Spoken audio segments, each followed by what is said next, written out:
Il est des histoires qui commencent là où la noblesse s'achève, dans cet instant silencieux où un homme puissant réalise que tout ce qu'il possède ne vaut pas la solitude qui l'accable.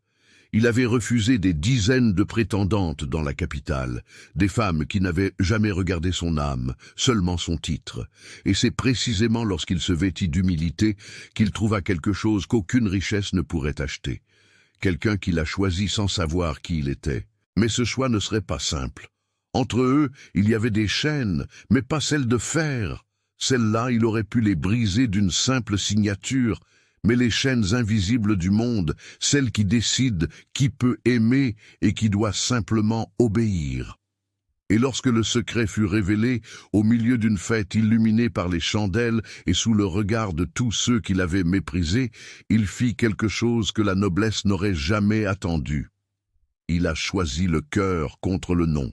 Ceci est l'histoire d'un duc qui se fit passer pour pauvre afin de trouver le véritable amour et d'une servante asservie qui lui a appris ce que signifiait vraiment être libre. Si vous avez déjà eu l'impression que le monde accorde plus de valeur à ce que vous avez qu'à qui vous êtes, laissez un pouce bleu pour que des histoires de fiction comme celle-ci continuent d'être racontées. Abonnez-vous à la chaîne pour suivre des récits d'amour qui ont défié toutes les règles de leur époque. Et dites-moi dans les commentaires, croyez-vous qu'il soit possible que quelqu'un vous aime sans rien savoir de votre vie?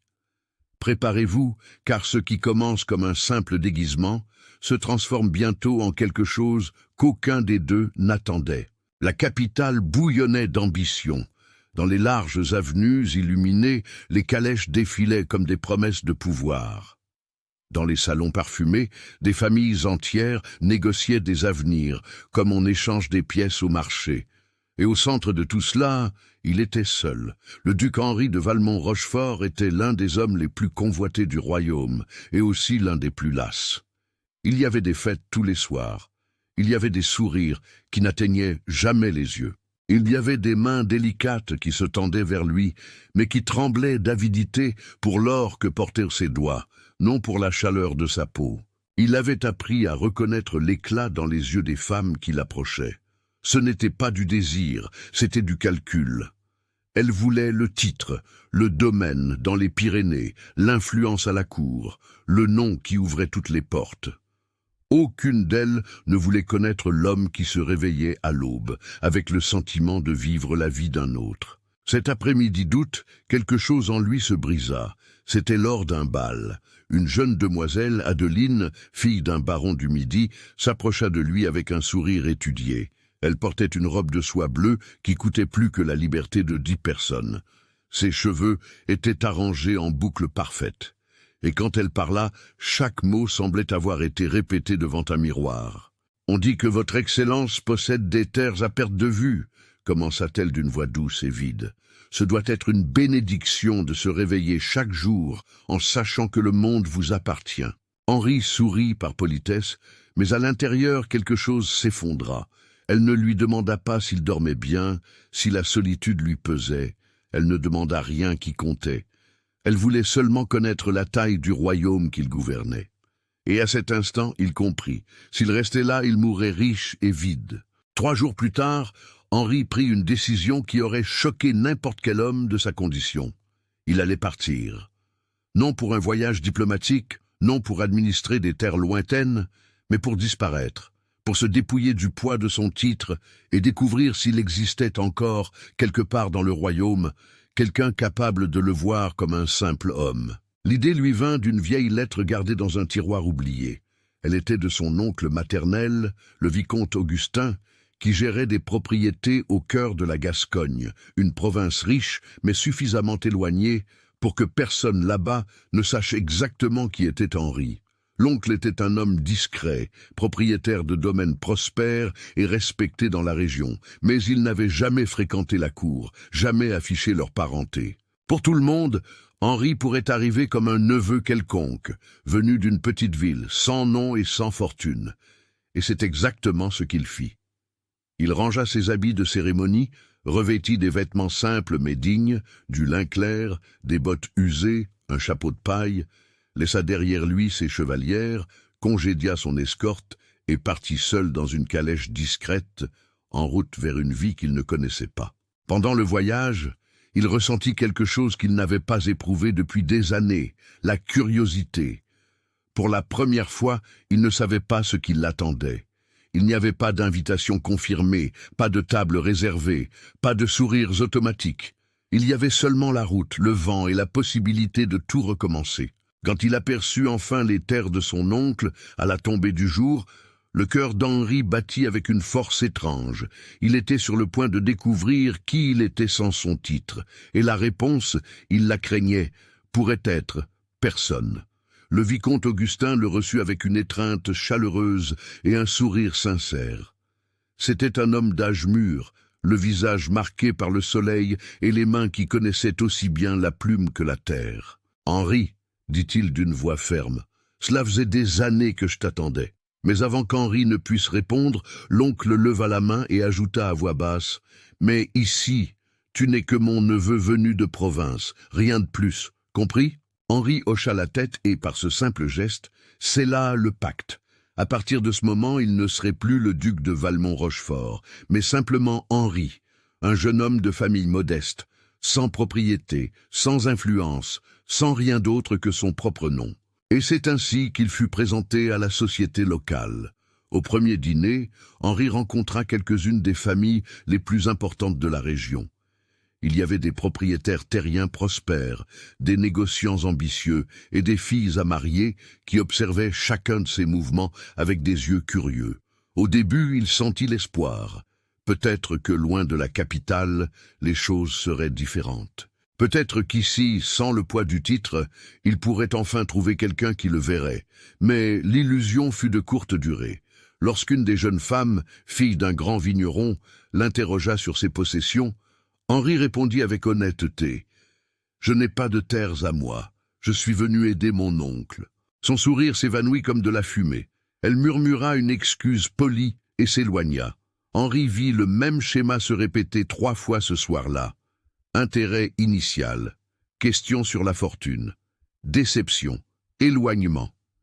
Il quitta le dîner avec le même sentiment qu'il avait à Paris, invisible. Les jours suivants, Henri tenta de se rapprocher d'autres jeunes femmes de la région. Il y avait une demoiselle nommée Isabelle, fille d'un magistrat qui semblait éduquée et de bon cœur. Il la rencontra à la messe du dimanche et essaya d'engager la conversation. « Bonjour, mademoiselle Isabelle, je m'appelle Henri, je suis le neveu du vicomte. » Elle sourit, mais le sourire n'atteignit pas ses yeux. « Enchantée, répondit-elle. Vous comptez rester longtemps par ici ?» Henri sentit la froideur dans la question. C'était le genre de cordialité qui dit « Vous ne m'intéressez pas, mais je dois être poli. » Il tenta d'insister. Il parla de livres, de voyages, de la campagne, mais chacune de ses phrases fut accueillie par des réponses brèves et des regards qui cherchaient quelqu'un de plus intéressant à qui parler. Après 5 minutes, elle prit congé d'un signe de tête vague et s'en alla. Henri resta là, seul sur le parvis de l'église, observant les gens autour de lui, et c'est alors qu'il réalisa quelque chose de troublant. Il n'était pas rejeté parce qu'il était inintéressant. Il était rejeté parce qu'il était pauvre, ou plutôt parce qu'il paraissait pauvre. Les mêmes femmes qui détournaient les yeux de lui se seraient jetées à ses pieds si elles avaient su qui il était vraiment. Et cette constatation fut plus douloureuse que n'importe quel rejet, car elle signifiait qu'il avait eu raison depuis le début. L'amour, du moins dans ce monde, était une marchandise, et sans or, il ne valait rien. Henri rentra chez son oncle cet après-midi-là le cœur lourd. Peut-être, pensa-t-il, n'existait-il aucun endroit au monde où il pourrait être aimé pour ce qu'il était. Peut-être que la solitude était le prix inévitable d'être né avec un nom trop grand. Mais le destin, comme toujours, réservait ses propres surprises. Le lendemain, alors qu'il se promenait à l'arrière du domaine, Henri aperçut une silhouette qu'il ne s'attendait pas à voir à ce moment-là. C'était une jeune servante à la peau mate et aux yeux profonds qui portait un panier de linge en direction de la rivière. Elle portait une simple robe de coton délavé, mais il y avait quelque chose dans sa posture, une dignité silencieuse, une force contenue qui attira son attention. Henri s'arrêta, non pas parce qu'elle était belle, bien qu'elle le fût, mais parce que pour la première fois depuis son arrivée, il voyait quelqu'un qui semblait complètement indifférent à sa présence. Elle ne le regarda pas avec admiration, ni avec mépris. Elle ne le regarda tout simplement pas. Et cela, étrangement, lui donna envie d'être vu. Il ne lui parla pas ce jour-là, mais il l'observa de loin, tandis qu'elle lavait le linge dans la rivière, fredonnant doucement une mélodie qu'il n'avait jamais entendue. Il y avait quelque chose de triste dans cette chanson, quelque chose qui lui serrait la poitrine sans raison apparente. Quand elle eut terminé et retourna à la maison de maître, portant le panier mouillé dans ses bras, Henri resta là, avec l'étrange sensation que quelque chose d'important venait de commencer. Il ne le savait pas encore, mais cette jeune femme, dont il découvrirait bientôt le nom, allait tout changer. Non pas parce qu'elle le choisirait, mais parce que, pour la première fois de sa vie, il devrait se battre pour être choisi. Et dans cette lutte, il découvrirait qui il était vraiment. Henri mit 3 jours à découvrir son nom. Non pas qu'il fût difficile de demander, mais chaque fois qu'il tentait de s'approcher, quelque chose l'en empêchait. Un regard d'avertissement du régisseur, une tâche urgente qui l'appelait au loin, ou simplement le sentiment qu'il n'avait pas le droit d'interrompre son monde. Elle s'appelait Lucie. Le nom lui parvint par une conversation qu'il surprit entre 2 cuisinières, qui commentaient de la fille qu'il avait plus blanc que n'importe qui d'autre et ne se plaignait jamais de rien. Lucie. Le nom sonnait simple, mais il portait un poids qu'Henri ne pouvait expliquer. C'était comme si, en le prononçant mentalement, il touchait à quelque chose de sacré. Il commença à l'observer, non de manière intrusive, mais avec la curiosité sincère de celui qui a enfin trouvé quelque chose de réel au milieu de tant de faux semblants. Lucie se levait avant le soleil, portait l'eau du puits, aidait à la cuisine, lavait le linge à la rivière, raccommodait les déchirures à la lueur des bougies, et à aucun moment elle ne semblait se plaindre. Mais Henri remarqua quelque chose que les autres ne voyaient pas. Dans ses yeux, il y avait une tristesse ancienne.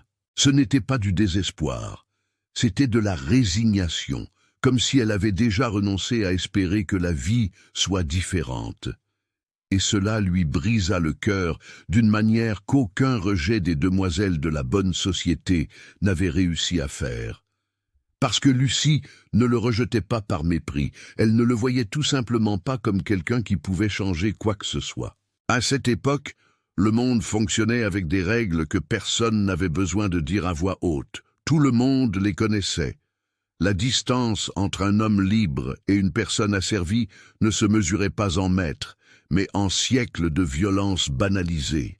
Il y avait des endroits où chacun pouvait être, des mots que chacun pouvait dire, et surtout une ligne invisible qui séparait ceux qui pouvaient rêver de ceux qui ne pouvaient qu'obéir. Henri avait grandi dans ce monde, mais jusqu'à présent, il ne s'était jamais arrêté pour penser au poids de ces chaînes. Car lorsqu'on est au sommet, il est facile de croire que la hiérarchie existe pour une raison juste. Mais maintenant, vêtu d'humilité et regardant Lucie, il commençait à comprendre quelque chose de troublant. La seule différence entre eux était le hasard de la naissance. Il aurait pu naître dans ces quartiers de serviteurs. Elle aurait pu naître dans ce palais, et tout aurait été différent. Mais le système ne permettait pas ce genre de réflexion, car si tout le monde commençait à questionner, tout s'effondrerait. Alors, les gens créaient des justifications. Ils disaient que c'était dans la nature des uns de commander et des autres d'obéir. Ils disaient que c'était la volonté divine. Ils disaient que ça avait toujours été ainsi, et que ça le serait toujours. Et pendant ce temps, des filles comme Lucie lavaient le linge dans la rivière, chantaient pour ne pas pleurer, et mouraient sans jamais connaître le goût de la liberté. Henri sentit quelque chose d'étrange grandir en lui. Ce n'était pas de la pitié. La pitié, c'était regarder de haut. C'était autre chose. C'était le début d'une colère silencieuse contre le monde qu'il aidait lui-même à maintenir. Et c'était aussi le début d'une volonté impossible, faire quelque chose qui compte, ne serait-ce que pour une seule personne. La première fois qu'Henri et Lucie échangèrent des mots, ce fut par accident. Il revenait d'une promenade quand il trébucha sur une pierre et faillit tomber. Lucie, qui passait par là en portant du bois, lâcha son fagot et tendit la main instinctivement. « Attention, monsieur !» dit-elle à voix basse. Henri saisit sa main une seconde avant de retrouver l'équilibre.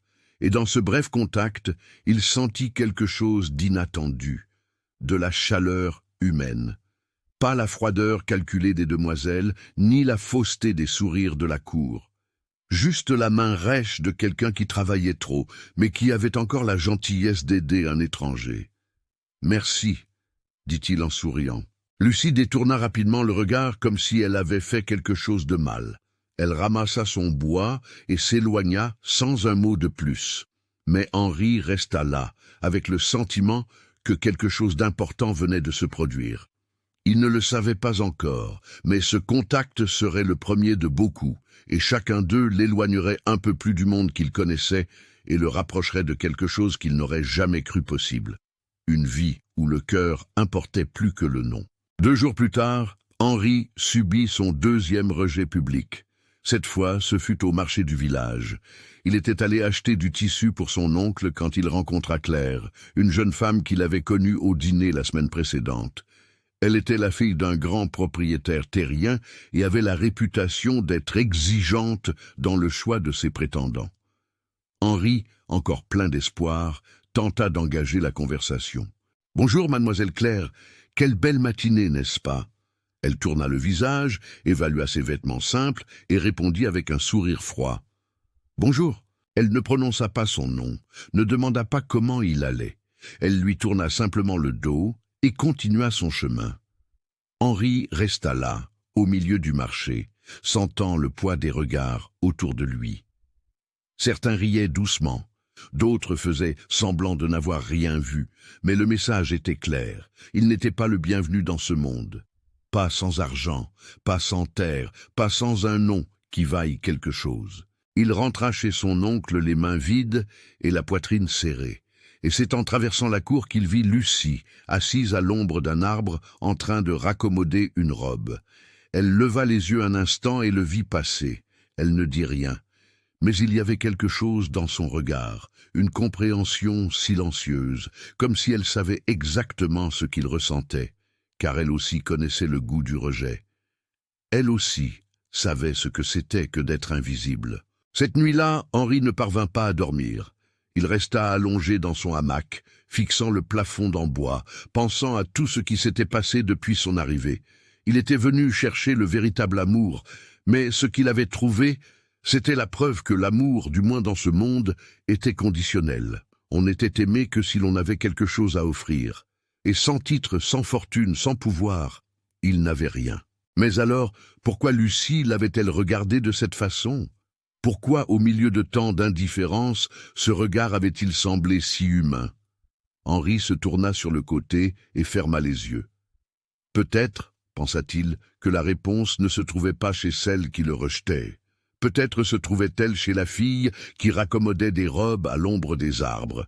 La fille que personne ne voyait. La fille qui, pour la première fois, lui donnait le sentiment d'être vue. Et c'est sur cette pensée qu'il finit par s'endormir, sans savoir que de l'autre côté de la cour, Lucie aussi était éveillée. Elle aussi pensait. Elle pensait à l'homme étrange qui l'avait aidé à porter du bois l'autre jour, à l'homme qui souriait même quand personne ne lui souriait en retour, à l'homme qui, pour une raison qu'elle ne comprenait pas, semblait aussi perdu qu'elle. Mais Lucie savait qu'il était dangereux de trop penser, car penser menait à rêver. Et rêver, pour quelqu'un comme elle, était la forme la plus cruelle de souffrance. Alors elle ferma les yeux, chassa ses pensées et essaya de dormir. Mais son visage à lui resta là, dans l'obscurité, refusant de disparaître. Le 3e rejet eut lieu un dimanche après-midi, après la messe. Henri avait été invité à prendre le thé chez une famille traditionnelle de la région. Il y rencontra Béatrice, une jeune femme de 22 ans, fille d'un riche négociant. Elle avait les yeux clairs et un sourire étudié. Henri fit de son mieux pour être agréable. Il parla de littérature, de musique, des beautés de la région. Béatrice l'écouta poliment, mais ses yeux parcouraient le salon, à la recherche de quelqu'un de plus intéressant. quand il mentionna qu'il vivait temporairement chez son oncle et aidait à la gestion des terres, elle fronça légèrement les sourcils. « Ah, donc, vous n'avez pas de propriété à vous ?» La question était enrobée de soie, mais le venin était là. Henri répondit avec honnêteté. « Non, mademoiselle, je ne suis qu'un neveu venu pour apprendre. » Son intérêt mourut sur le champ. Elle murmura quelque chose sur le fait de devoir aider sa mère en cuisine et disparut dans le couloir. Henri resta seul dans le salon, tenant une tasse de thé tiède, se sentant plus petit que jamais. Il quitta cette maison une demi-heure plus tard, sous le regard apitoyé de l'hôtesse qui avait clairement perçu l'échec. Et c'est en rentrant à pied vers le domaine de son oncle qu'il la revit. Lucie était assise au bord de la rivière, pieds nus dans l'eau.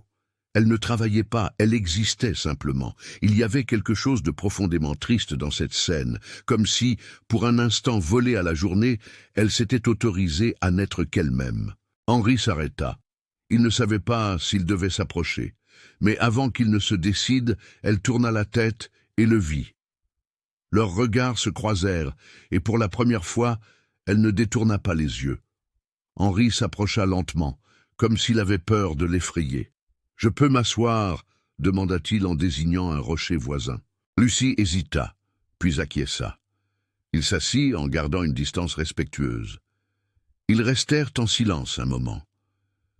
La rivière coulait lentement, charriant des feuilles mortes. Les oiseaux chantaient dans les arbres. Et dans ce silence, Henri réalisa quelque chose qu'il n'avait jamais réalisé auparavant. La solitude n'est pas l'absence de gens, c'est l'absence de quelqu'un qui vous voit vraiment. Il avait passé sa vie entière entouré de monde, de fêtes, de dîners, de bals, mais toujours seul, parce que personne ne le voyait. Tous voyaient le duc, le titre, la fortune. Mais lui, l'homme qui se réveillait avec la peur de ne pas être assez, personne ne voulait le connaître. Et c'était peut-être pour cela qu'il se sentait si à l'aise, assis là, en silence, à côté d'une servante qui ne connaissait même pas son nom, parce qu'elle aussi était invisible. Elle aussi connaissait le poids de ne pas compter. Et peut-être, juste peut-être, deux invisibles pouvaient-ils enfin se voir. Henri se tourna vers elle et demanda à voix basse « Pourquoi est-ce que vous riez ?» Lucie fronça les sourcils, confuse. « Quand, monsieur ? Tout à l'heure, je vous ai vu dans la cuisine. Vous riez de quelque chose. » Elle baissa les yeux, comme si on l'avait surprise à faire quelque chose d'interdit. « Ah, la cuisinière a raconté une histoire drôle. Et c'était quoi ?» Lucie hésita. Puis, d'une voix presque inaudible, elle raconta. C'était une histoire simple, à propos d'un coq qui avait poursuivi le régisseur dans toute la basse-cour. Henri sourit, puis se mit à rire, et Lucie, pour la première fois, lui sourit en retour. Ce fut la première de nombreuses rencontres. Les jours suivants, Henri commença à se rendre à la rivière, toujours en fin d'après-midi, quand Lucie allait laver le linge. Il n'aidait pas, cela attirerait l'attention, mais il restait assis sur les rochers à discuter. Au début, c'était des conversations brèves, sur le temps, le travail, sur rien. Mais peu à peu, les conversations devinrent plus longues, plus profondes. Henri parlait de sa vie, omettant bien sûr son titre et sa fortune. Il parlait de la solitude de vivre entouré de gens qui ne le connaissaient pas, du sentiment d'être une pièce dans un jeu qu'il n'avait pas choisi. Et Lucie, qui au début ne faisait qu'écouter, commença à parler aussi. Elle raconta la mère qu'elle avait perdue enfant, le petit frère qui avait été vendu à un autre domaine et qu'elle n'avait jamais revu, les rêves qu'elle avait appris à ne pas avoir, parce que rêver faisait trop mal. « Vous savez ce qui est pire que de ne pas avoir de liberté ?» demanda-t-elle un jour en regardant l'eau. « C'est de se souvenir qu'un jour on en a eu ou d'imaginer ce que ce serait d'en avoir. » Henri resta silencieux car il n'y avait pas de réponse à cela. Pas de réconfort, seulement la vérité brutale d'un monde qui permettait que des personnes soient des propriétés. Et lui, qui avait toujours accepté cela comme naturel, ressentait maintenant de la honte. Honte de faire partie de ce système, honte de ne l'avoir jamais remis en question. Honte d'avoir mis si longtemps à voir. C'est lors d'un de ces après-midi qu'Henri réalisa que quelque chose changeait en lui. Ce n'était pas de la pitié, ni de la culpabilité. C'était autre chose. C'était le sentiment que pour la première fois de sa vie, il apprenait à connaître quelqu'un pour de vrai, sans masque, sans intérêt. Juste deux personnes discutant au bord d'une rivière. Lucie riait de ces histoires, de sa façon maladroite d'essayer d'aider au potager, de la manière dont il trébuchait sur ses propres mots. Et ce rire sincère, libre, lumineux, était la plus belle chose qu'Henri ait jamais vue. Il se mit à attendre ces après-midi comme s'ils étaient le seul moment réel de sa journée. Tout le reste, les dîners formels, les tentatives pour impressionner les demoiselles, les conversations vides, semblaient du théâtre. Mais là, avec Lucie, il pouvait être simplement Henri.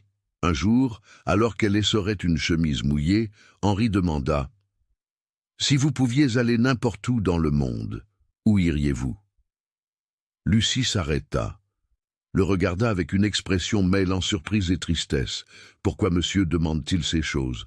Parce que je veux savoir.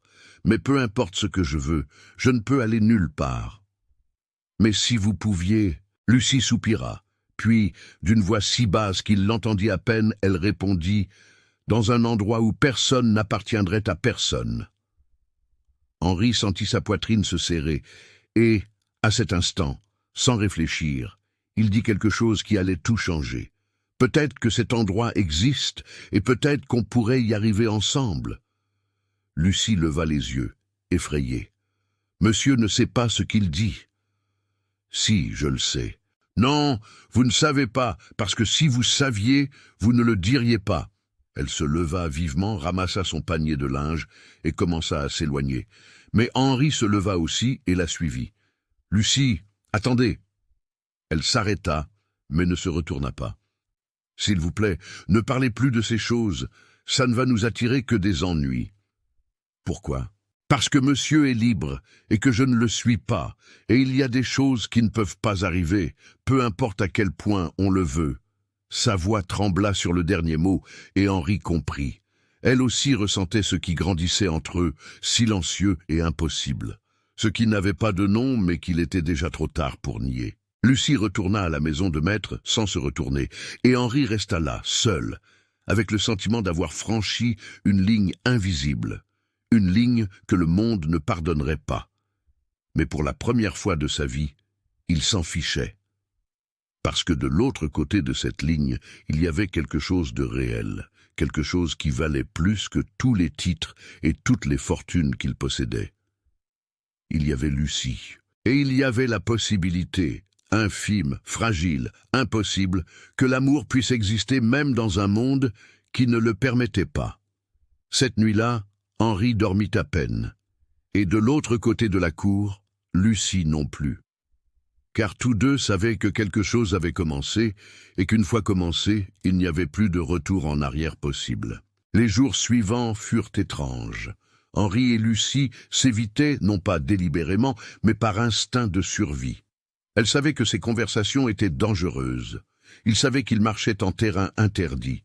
Mais l'absence de l'un pour l'autre était plus douloureuse que toute prudence ne pouvait le justifier. Henri tenta de reprendre sa routine d'avant. Il accepta des invitations à dîner, essaya d'être sympathique avec les jeunes femmes de la société locale, mais tout semblait vide. Les conversations étaient superficielles, les sourires faux. Et au fond de chaque interaction, il ne pouvait penser qu'à Lucie, à la façon dont elle pinçait les lèvres pour ne pas rire, à sa manière de regarder l'horizon comme si elle voyait quelque chose que personne d'autre ne voyait, à sa voix basse et prudente, portant des mots qui semblaient avoir été gardés pendant des années. Ce fut un jeudi matin que le vicomte Augustin le convoqua pour une conversation. Ils étaient dans le bureau, entourés de livres de comptes et de cartes des domaines. L'oncle alluma un cigare, souffla lentement la fumée et dit sans détour « Tu dois faire attention, Henri. » Henri fit semblant de ne pas comprendre. « Attention à quoi ?»« À la fille, Lucie. » Le cœur d'Henri se serra. « Je n'ai rien fait de mal. Je sais, mais les gens parlent. Tu passes ton temps à discuter avec elle à la rivière. Tu crois que personne ne voit ?» Henri sentit la colère monter. Et qu'y a-t-il de mal à discuter? L'oncle soupira. Tout. Tu le sais très bien. À cette époque, le monde avait des règles qui n'avaient pas besoin d'être écrites. Tout le monde savait où se trouvait la ligne et ce qui arrivait quand on la franchissait. Les hommes libres pouvaient abuser des servantes asservies sans conséquence. C'était même attendu. Mais discuter, sourire, traiter avec respect, cela était perçu comme subversif, car cela suggérait qu'elles étaient humaines. Et si elles étaient humaines, alors tout le système s'effondrait. C'est pourquoi tout geste de considération sincère était plus dangereux que la violence. La violence maintenait l'ordre, mais le respect le détruisait. Le vicomte n'était pas un homme cruel. Dans les limites de son époque, il était même compatissant. Mais il comprenait les règles et savait que les enfreindre avaient un prix. « Henri, dit-il en se penchant en avant, tu es venu ici pour trouver une épouse, quelqu'un de bonne famille qui puisse te donner des enfants légitimes et une vie respectable. Et si je ne veux pas de ça? Alors tu jettes par-dessus bord tout ce que ton père a construit, tout ce que tu es. » Henri regarda son oncle dans les yeux et répondit d'une voix ferme. « Peut-être que je n'ai jamais été ce que vous pensiez que j'étais. » Le silence qui suivit fut lourd. Le vicomte éteignit son cigare, se leva et alla à la fenêtre. « Je ne t'empêcherai de rien, mais je vais te donner un conseil. Tu peux jouer avec ton propre destin, mais ne joue pas avec le sien, parce que quand tu seras parti, elle restera, et elle paiera pour tout. » Ces mots résonnèrent dans la tête d'Henri pendant des jours. Il savait que son oncle avait raison. Il avait le privilège de partir, de retourner à Paris, de reprendre sa vie de duc. Mais Lucie n'avait pas le choix. Elle était née dans la servitude, et y mourrait, à moins que quelqu'un ne lui donne sa liberté. Et lui, Henri, avait ce pouvoir. Il pouvait la racheter, l'affranchir. Mais après, comment vivrait-elle seule, sans protection, sans argent, dans un monde qui dévorait les femmes libres presque aussi cruellement qu'il dévorait les esclaves? La liberté, réalisa-t-il, n'était pas seulement une signature sur un papier. C'était un filet de sécurité que peu de gens possédaient, et sans ce filet, la liberté pouvait être une condamnation à mort. Mais il ne pouvait s'arrêter de penser à elle. Il ne pouvait pas faire comme si cela n'arrivait pas. Parce que ça arrivait. Quelque chose de profond, d'inévitable, d'effrayant. Il était en train de tomber amoureux. Pas de l'idée d'elle, pas du fantasme de sauver quelqu'un, mais d'elle. De la femme qui raccommodait des robes avec une patience infinie, de la femme qui chantait doucement pour ne déranger personne, de la femme qui riait avec les yeux avant de rire avec la bouche, de la femme qui portait une tristesse ancienne, mais qui trouvait encore la force d'être douce. Et c'est avec ce poids sur le cœur qu'Henri prit une décision. Il devait lui parler, il devait entendre de sa bouche ce qu'elle ressentait, même si la réponse le détruisait. Il la trouva un vendredi après-midi dans l'arrière-cour, en train d'étendre des draps sur une corde à linge. Elle le vit arriver et se tendit.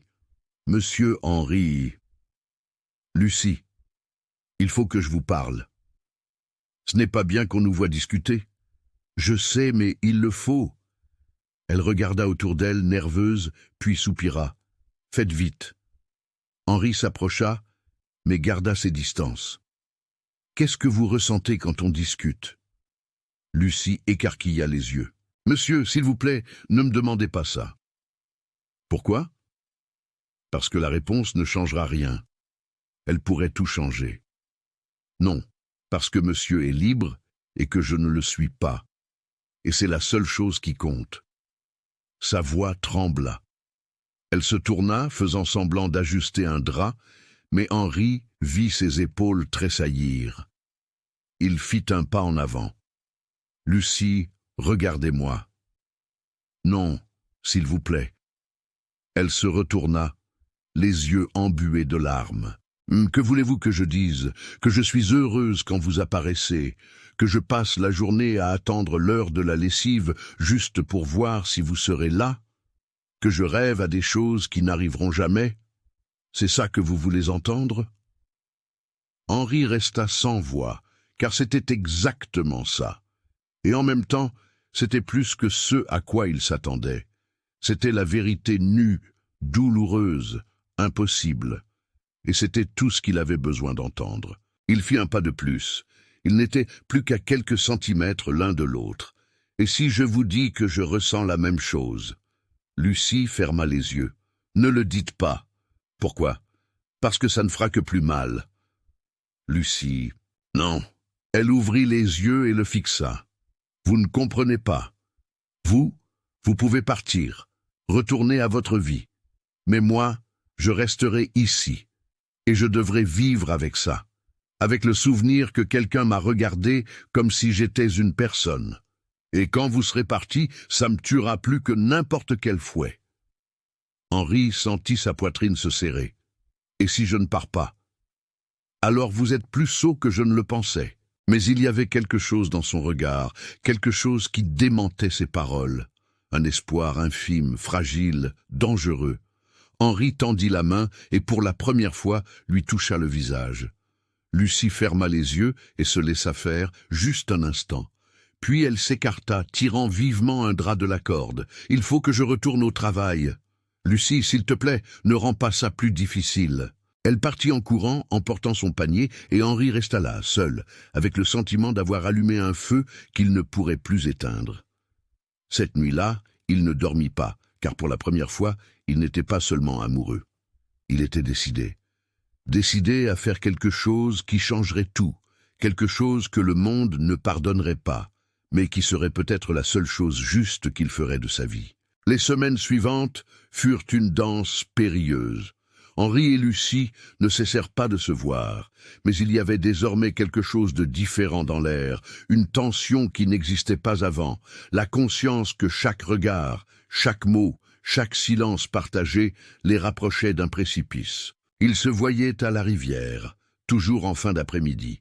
Henri apportait de petits cadeaux, un fruit trouvé au marché, un morceau de brioche, une fois même un foulard en coton acheté à un colporteur.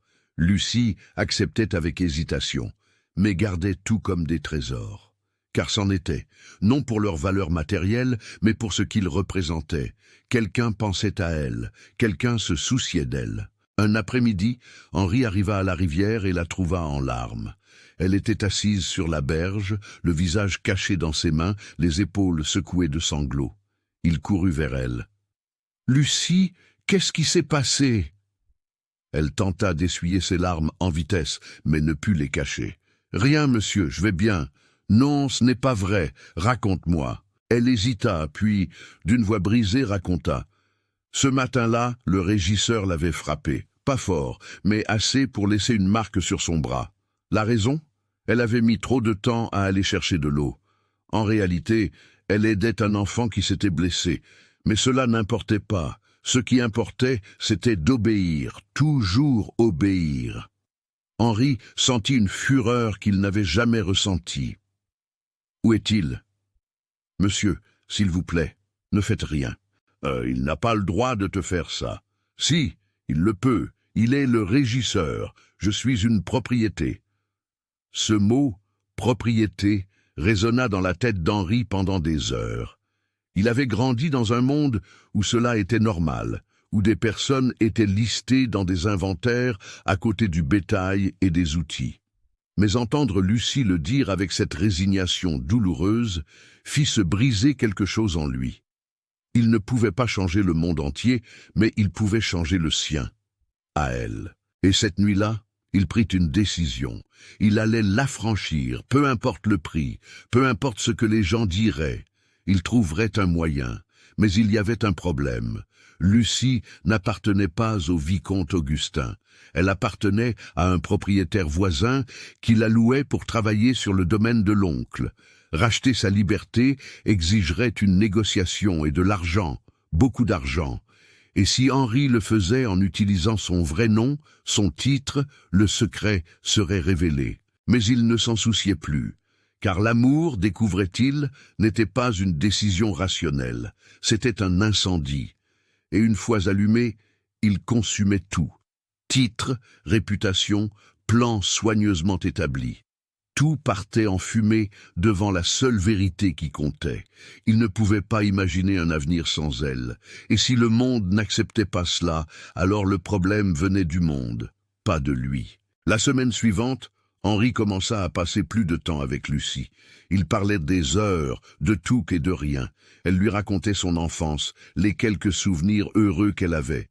Une fois, enfant, elle avait réussi à cueillir une mangue mûre sur l'arbre. Elle l'avait mangée en cachette, de peur d'être battue, mais ce goût sucré, volé au monde, fut l'une des joies les plus intenses qu'elle ait jamais ressenties. Henri lui parlait de la capitale, des bals interminables, du sentiment de toujours jouer un rôle. « Tu sais ce qui est le plus drôle ?»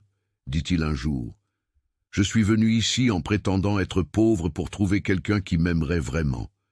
Et la seule personne qui m'a vu pour de vrai, c'est toi. » Lucie sourit, mais il y avait de la tristesse dans ce sourire. « Monsieur croit me connaître, mais il ne me connaît pas. » Alors, laisse-moi te connaître. Ça ne sert à rien. Bientôt, monsieur partira et je resterai. Et tout ça ne sera plus qu'un mauvais souvenir. Et si je ne veux pas partir? Lucie le fixa. Vous ne pouvez pas rester. Vous avez une vie. Je n'ai rien. Je n'ai que toi. Sa voix sortit basse, presque un murmure. Et Lucie, pour la première fois, ne détourna pas le regard. Elle ne dit pas que c'était impossible, ne dit pas qu'il était sot. Elle resta simplement là, à le regarder, comme si elle essayait de graver chaque détail de ce visage dans sa mémoire, parce que peut-être, juste peut-être, elle aussi voulait y croire. Ce fut un après-midi de septembre que tout bascula. Henri avait apporté un livre à la rivière, un recueil de poésie trouvé dans la bibliothèque de son oncle. Il lut quelques vers à voix haute. Lucie écouta en silence, les yeux fermés, comme si elle buvait chaque mot. Quand il eut fini, elle demanda « Comment les gens font-ils pour écrire des choses comme ça? Que veux-tu dire? » Des choses qu'on ressent, mais qu'on ne sait jamais dire. Henri sourit. « Je crois que c'est parce qu'ils les ressentent aussi, et qu'ils ont besoin de les faire sortir d'une manière ou d'une autre. » Lucie resta silencieuse, puis dit presque dans un souffle « Je ressens tellement de choses que je ne sais pas dire. » Henri ferma lentement le livre. « Alors, laisse-moi deviner. » Il se rapprocha un peu.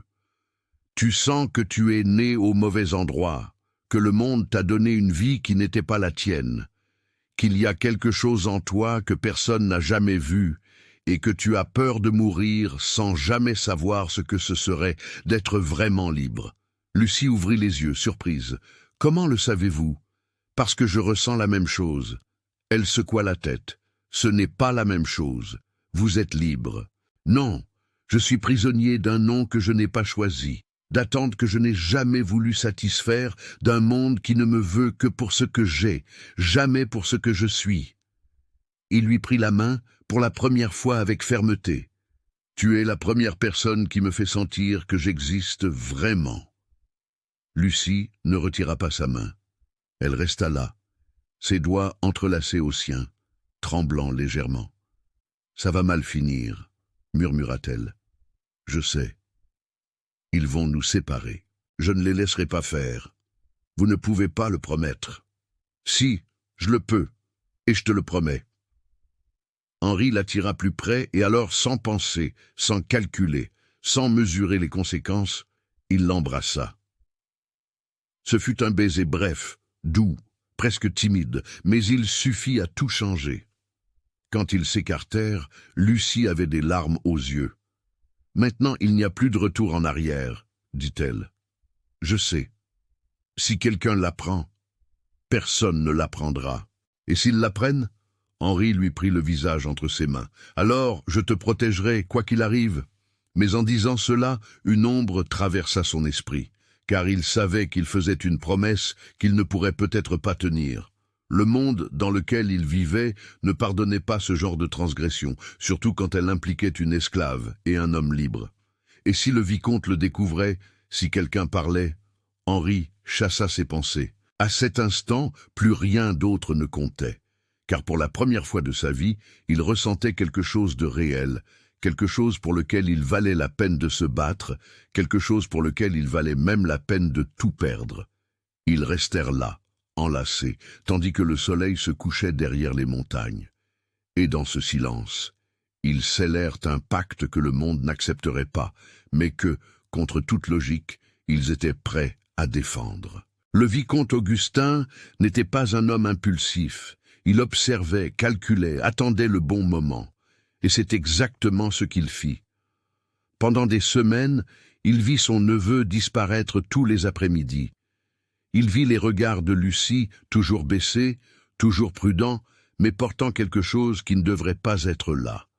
Et quand une des cuisinières vint à lui, avec cette expression de celle qui apporte un lourd secret, il savait déjà ce qu'elle allait dire. « Monsieur le vicomte, je ne voudrais pas me mêler de ce qui ne me regarde pas, mais monsieur Henri et Lucie, ils se voient seuls à la rivière. » Le vicomte congédia la femme d'un geste de la main.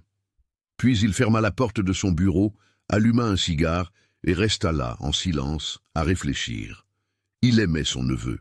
Il voyait en lui quelque chose qui manquait à tant d'hommes de sa classe, de l'humanité.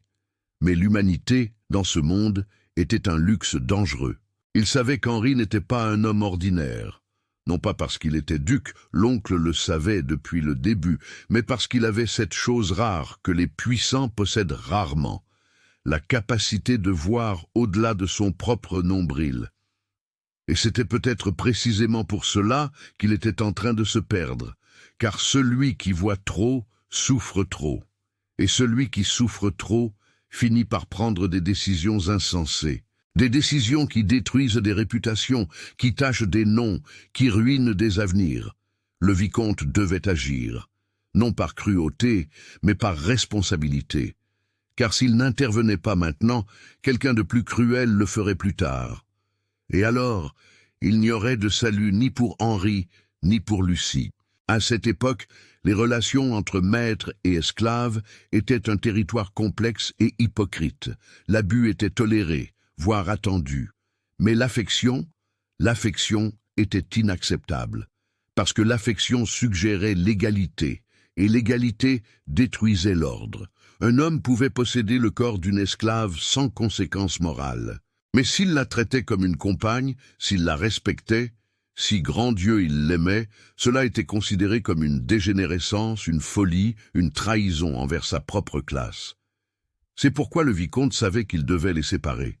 Non pas parce qu'il haïssait Lucie, mais parce que le monde les haïrait, et le monde, avec ses lois cruelles et ses jugements implacables, gagnait toujours. Il convoqua Henri dans son bureau un mardi matin. Le neveu entra, le visage encore hâlé par le soleil, les cheveux un peu en désordre. Il y avait quelque chose de différent en lui, une légèreté, comme si pour la première fois depuis des années, il était vraiment vivant. Et cela brisa le cœur du vicomte, car il savait qu'il était sur le point de détruire cela. « Assieds-toi, Henri. » Le ton de sa voix ne laissait aucune place au doute. C'était sérieux. Henri s'assit en fronçant les sourcils. « Il s'est passé quelque chose. Tu sais très bien ce qui s'est passé. » Le silence qui suivit fut lourd. Henri détourna le regard. « Je n'ai rien fait de mal. » « Tu t'amouraches d'une esclave, Henri.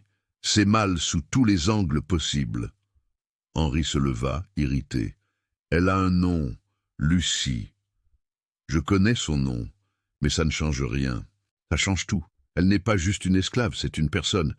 Et je... » Il s'arrêta, prit une profonde inspiration, puis dit d'une voix ferme, « Je l'aime. » Le vicomte ferma les yeux.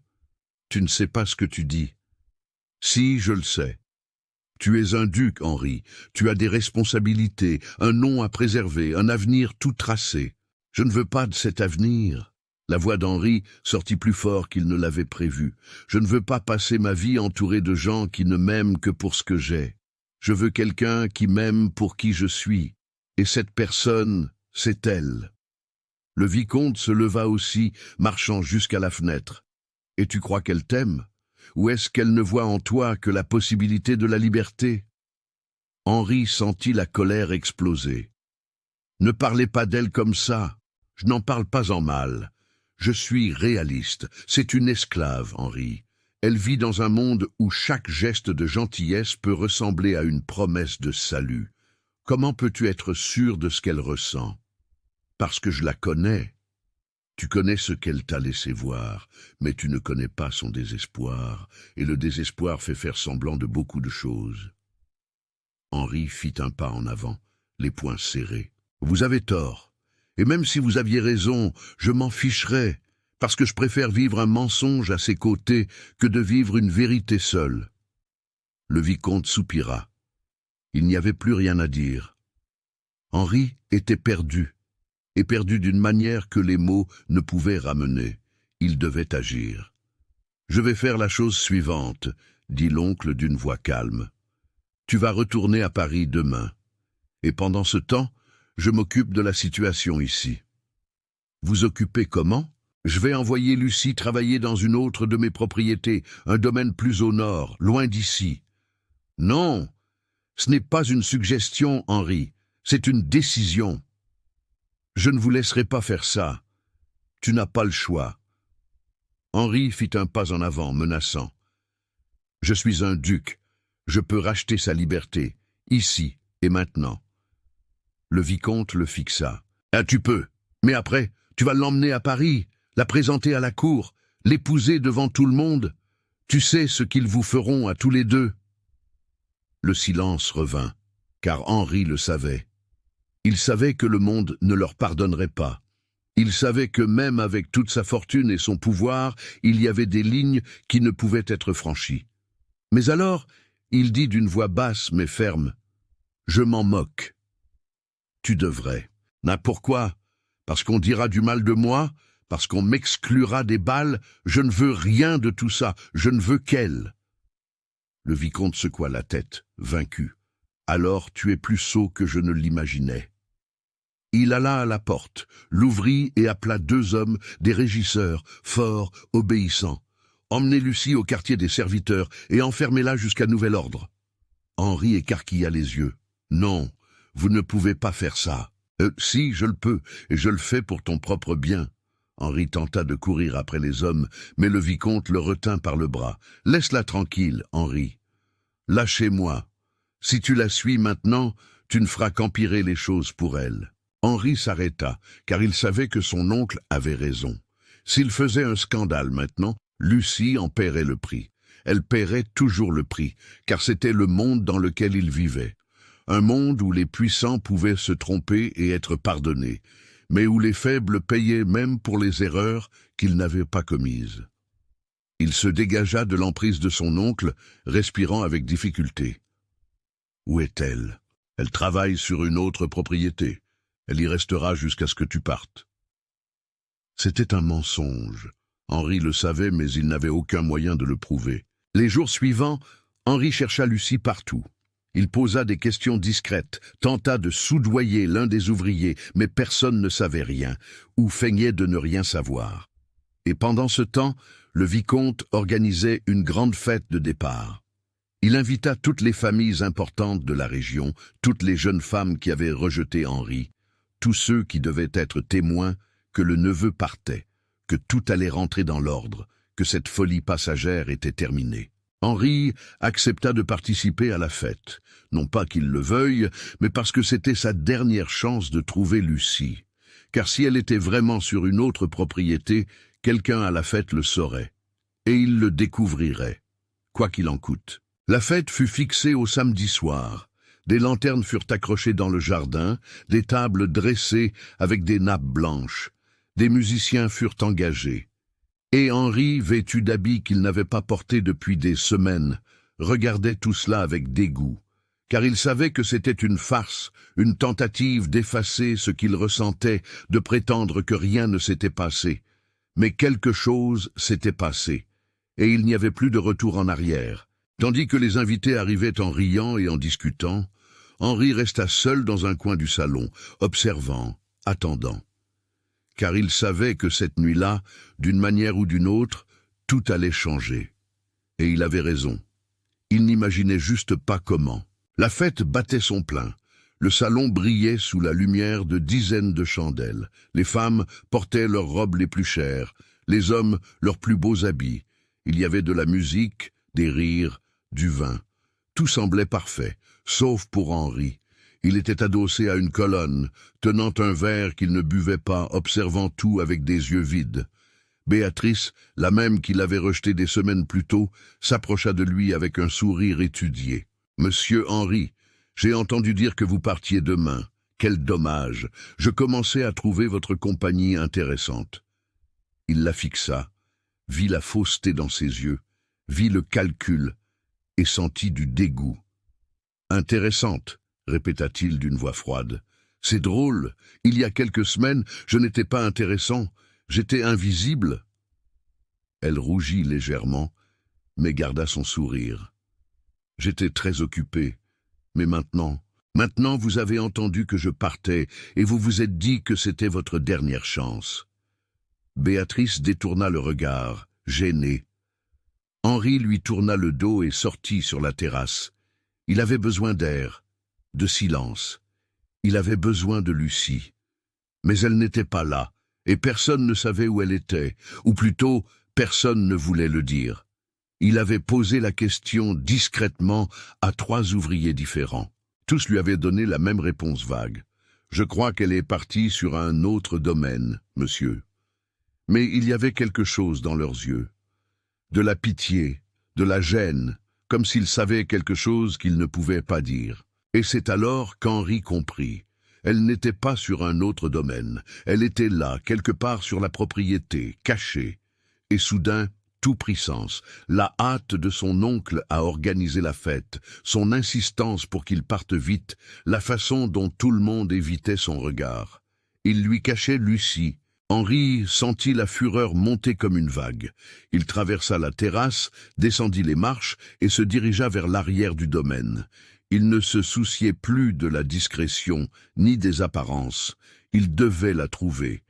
Il passa devant la cuisine, la grange, puis, au loin, il vit les quartiers des serviteurs.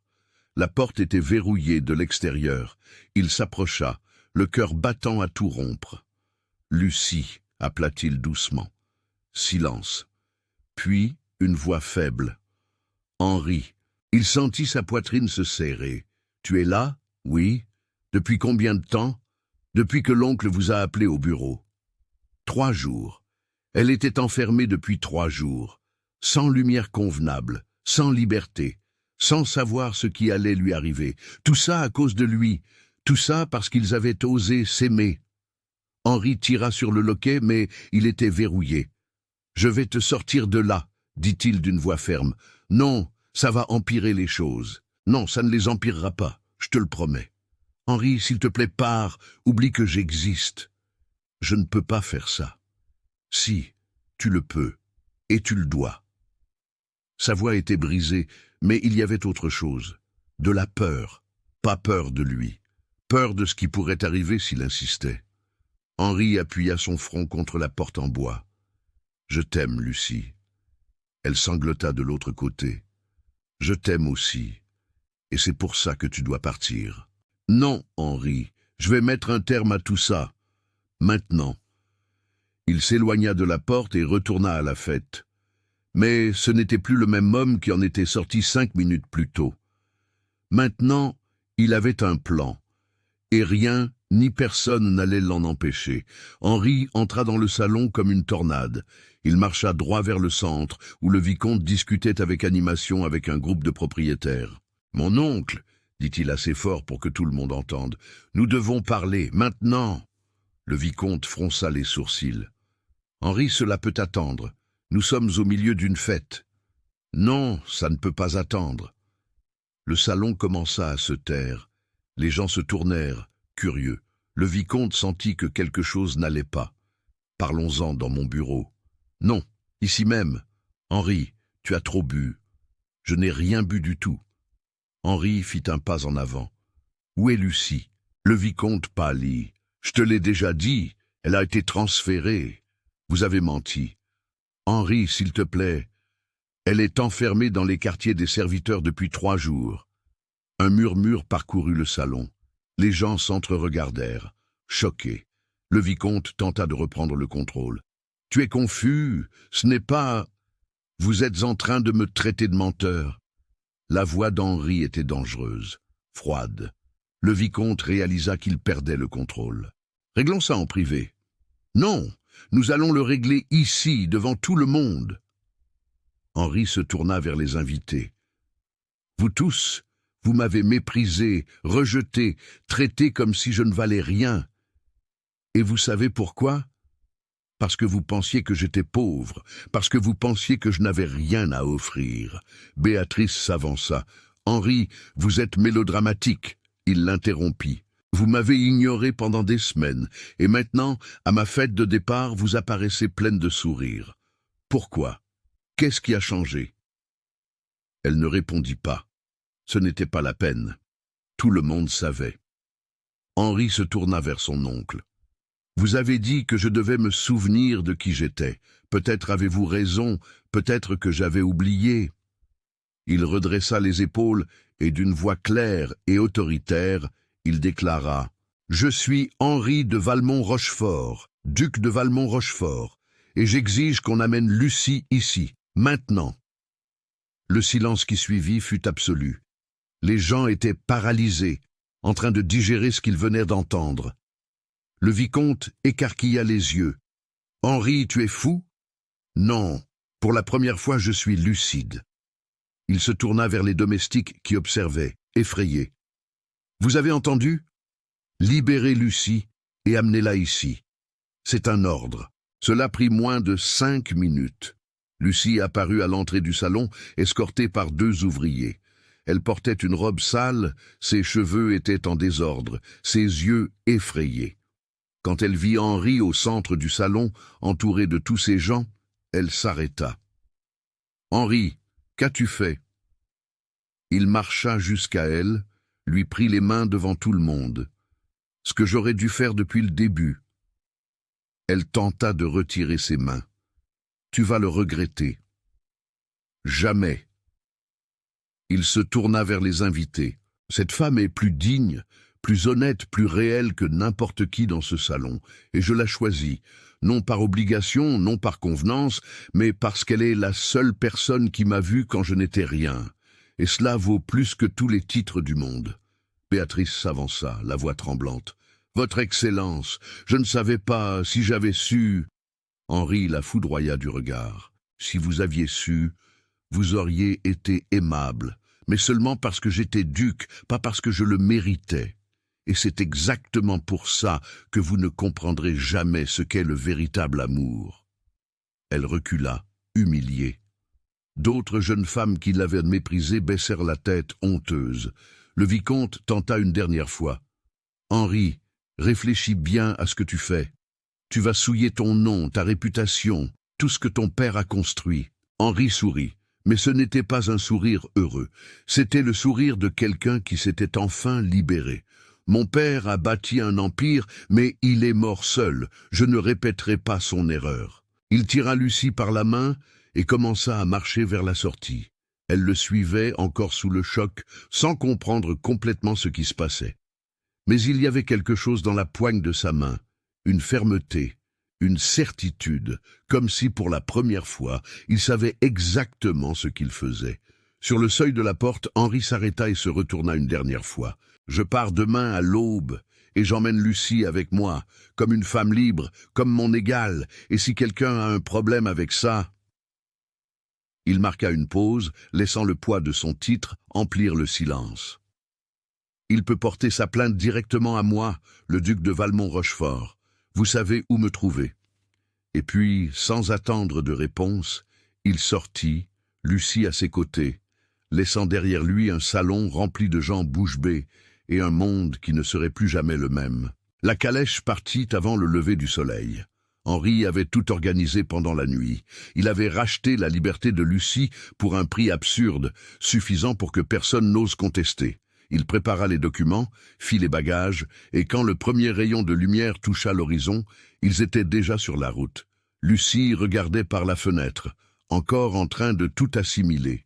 « Tu as vraiment fait ça ?» dit-elle à voix basse. « Oui. Ta famille va te haïr. Qu'ils me haïssent. La société va médire. Qu'elle médisse. » Elle se tourna vers lui. « Pourquoi ? Pourquoi as-tu tout risqué ?» Henri lui prit la main. Parce que sans toi, j'avais tout. Et je n'étais rien. Ils se marièrent une semaine plus tard, lors d'une cérémonie simple, loin de la capitale. Il n'y eut pas de grande fête, pas d'approbation de la cour, mais il y eut de l'amour et de la liberté. Et pour la première fois, Lucie se réveilla maîtresse de son propre destin. Il y eut des chuchotements, bien sûr, il y en a toujours, mais Henri avait assez de pouvoir pour que personne n'ose le défier ouvertement. Et avec le temps, les chuchotements diminuèrent, non pas parce que les gens se mirent à accepter, mais parce qu'il n'y accorda aucune importance. Et celui qui n'accorde pas d'importance au jugement du monde finit, d'une certaine manière, par s'en libérer.